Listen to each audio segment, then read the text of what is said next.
utatokea ukapanda mbegu za mahindi, eti akatokea maharage, au umebadilishia shamba.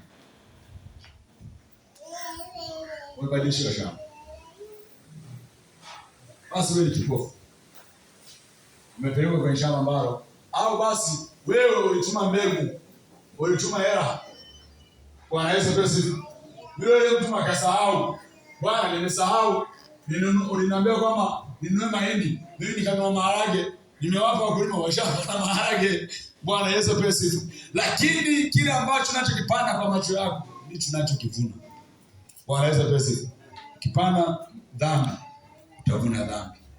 Ukipanda mema, utavuna mema. Bwana Yesu Kristo. Ishi maisha matakatifu ambayo maisha yatakujengea kuishi maisha ya uhai. Bwana Yesu Kristo. Haleluya. Amina. Utaishi maisha ambayo yatakuwa na busara na yatakuwa na hekima. Pale ambapo wewe utajenga maisha ya mwili na kiroho. Bwana Yesu Kristo. Lakini nje hapo huwezi kuishi maisha matakatifu na huwezi kuishi katika maisha ambayo yanastahili kupokea neema. Sikiliza.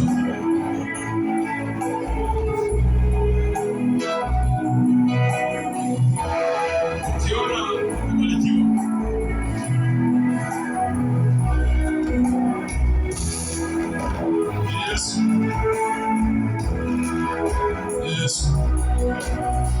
Wewe Bwana, wewe Bwana.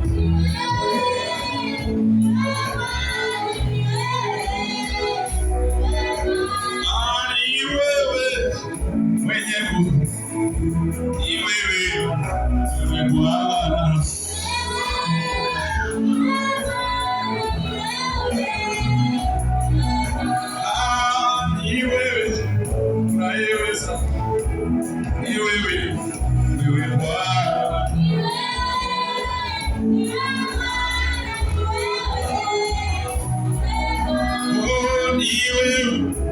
Unayetosha, ni wewe Bwana.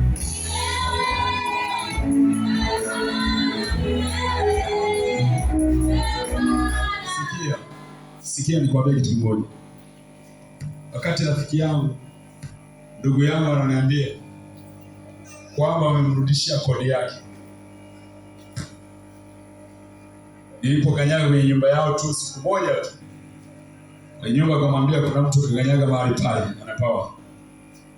anapawa, ana nguvu, kuna vitu vingi, akataka kufukuzwa.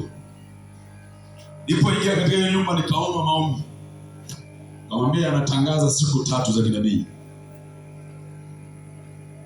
Kama kweli atahama, wewe ni Mungu umesema ahame, basi kijana atahama. Na tukao tushatafuta na nyumba. Lakini nikamwambia kabla ya kutafuta na kulipia kutoa majibu yoyote, subiri kwanza, tusubiri siku 3 ziishi. Lakini Mungu alipoleta majibu, Jumatatu napigiwa simu. Ananiambia leo mwenye nyumba ameniambia nimrudishie hela.